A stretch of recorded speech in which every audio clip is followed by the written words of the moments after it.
دیکھا جائے تو جو صحابہ تھے وہ اپنی زندگی میں اس چیز کے بارے میں بڑے فکر مند رہتے تھے، کیونکہ انہوں نے اس چیز کو سمجھ لیا تھا کہ جو بھی اللہ اور اللہ کے رسول صلی اللہ علیہ وسلم کی اطاعت کرے گا وہ جنت میں جائے گا، یہ اللہ کا دیا ہوا اصول ہے، اور جو شیطان کی پیروی کرے گا وہ جہنم میں، جو اصول کے مطابق۔ اب قیامت کے دن اللہ تعالیٰ کسی کو معاف کر دے تو ہم اللہ تعالیٰ سے سوال نہیں کر سکتے۔ اگین میں پھر وہی بات ریپیٹ کر رہا ہوں کہ ہم اصول کی بات کر رہے ہیں۔ اللہ تعالیٰ کسی کو معاف کر دے مطلب سمجھنے کی بات ہے کہ فرعون کیا تھا؟ اللہ کا نافرمان تھا، بلکہ اتنا بڑا نافرمان تھا کہ اس نے اپنے آپ کو رب کہا، اور سرکشی بھی کی اور قتل بھی کی اور کیا سارے گناہ جو سوچ سکتے ہیں بڑے بڑے اس نے کیے۔ لیکن اللہ سبحانہ تعالیٰ اگر فرعون کو قیامت کے دن معاف کر دے تو ہم میں سے کوئی اللہ تعالیٰ سے سوال کر سکتے ہیں؟ نہیں کر سکتا، یہ تو اللہ کی مرضی ہے۔ لیکن ایک اصول اللہ نے جو بتایا اصول کے تحت کیا وہ ناکام ہے۔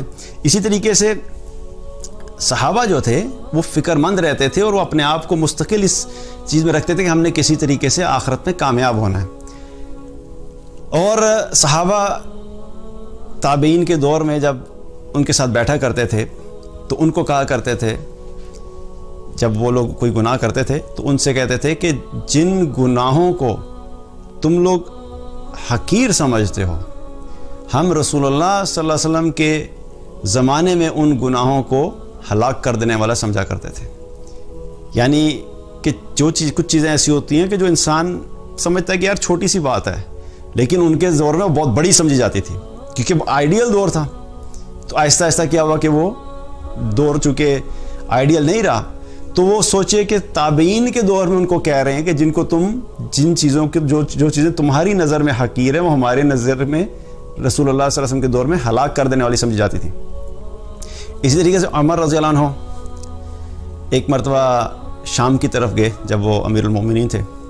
جب شام گئے وہاں پہ تو کھانے کا وقت ہوا تو ان کے سامنے کھانا لا کے رکھا گیا، اور ایسا کھانا رکھا گیا کہ انہوں نے پہلے دیکھا ہی نہیں تھا۔ تو انہوں نے کہا کہ یہ کھانا کیا ہے؟ ہم لوگ اگر یہ کھائیں گے جبکہ فقراء جو ہیں وہ تو جو کی روٹی کھا رہے ہیں، اور ہم لوگ یہ کھائیں گے؟ تو خالد بن ولید رضی اللہ عنہ وہاں پہ بیٹھے ہوئے تھے۔ تو جب عمر رضی اللہ عنہ نے کہا کہ ہمارے لیے تو یہ ہے تو فقراء کے لیے کیا ہے؟ تو خالد رضی اللہ عنہ نے فرمایا کہ فقراء کے لیے جنت ہے۔ تو جب یہ سنا انہوں نے تو عمر رضی اللہ عنہ کی آنکھوں میں آنسو آ گئے۔ انہوں نے کہا کہ ہم تو یہ اعلیٰ کھانے کھائیں اور فقراء جو ہیں وہ جنت میں چلے جائیں تو یقین جانو کہ وہ ہم سے آگے نکل گئے۔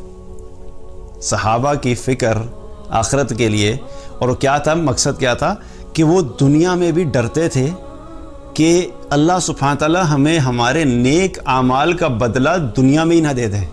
ان کو یہ فکر ہوتی تھی کہ جو نیک اعمال ہیں ان کا بدلہ دنیا میں ہی نہ دے دے، آخرت میں ہمارے لیے بچے ہی نہیں۔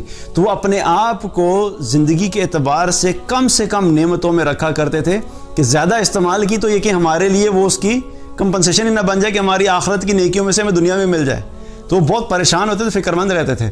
تو کیا ہے کہ ہم لوگوں نے بھی فوکس کیا کرنا ہے کہ ہم نے پورے دین پہ چلنا ہے، اور ہم نے اپنے آپ کو شیطان سے بچانا ہے، اور شیطان کی پیروی سے بچنے کا مطلب ہے کہ ہمیں ان چیزوں کا پتہ ہونا چاہیے کہ جو شیطان کی پیروی کرنے والی ہیں۔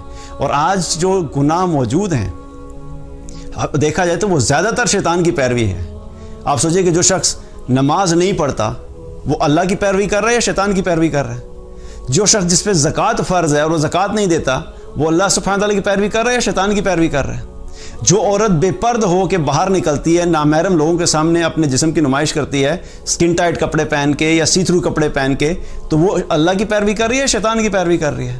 جو مرد کسی دوسری عورت کے ساتھ غلط ریلیشن شپ رکھتا ہے وہ شیطان کی پیروی کر رہا ہے یا اللہ کی پیروی کر رہا ہے؟ تو جتنے بھی گناہ کے کام ہیں وہ حقیقت میں شیطان کی پیروی ہے۔ تو ہمیں اپنی زندگی میں سمجھنا ہے کہ جو اعمال شیطان کی پیروی ہیں ہمیں اپنے آپ کو ان سے بچانا ہے، اور اس کا طریقہ کیا ہے کہ ہم اپنے آپ کو زیادہ سے زیادہ قرآن و سنت کے قریب رکھیں، اس کا علم حاصل کریں، اور اپنی زندگی میں جائزہ لیتے رہیں کہ کون کون سے اعمال ہیں جو کہ نافرمانی والے ہیں، اور ان کو ہم کوشش کرتے رہیں کہ ان اعمال کو اپنی زندگی سے نکالیں، اور مستقل ایک جد و جہد ہے۔ یہ کوشش کب تک کرنی ہے؟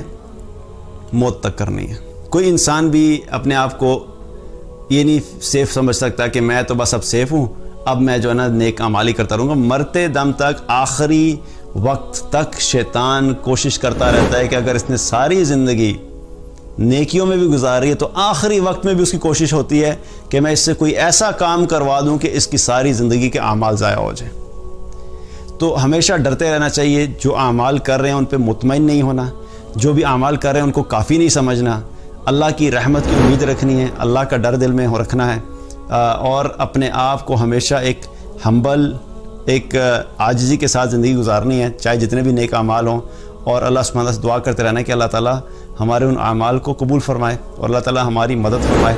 اور اللہ سبحانہ وتعالیٰ سے دعا ہے کہ اللہ تعالیٰ ہم سب کو شیطان کے شر سے محفوظ رکھے, اللہ تعالیٰ ہمیں بھی ایمان پہ رکھے, ہماری نسلوں کو بھی ایمان پہ رکھے, اور ہم سب کو پورے دین کی فہم عطا فرمائے اور پورے دین پہ چلنے کی توفیق عطا فرمائے. بارک اللہ علیہ ولکم. السلام علیکم ورحمۃ اللہ وبرکاتہ.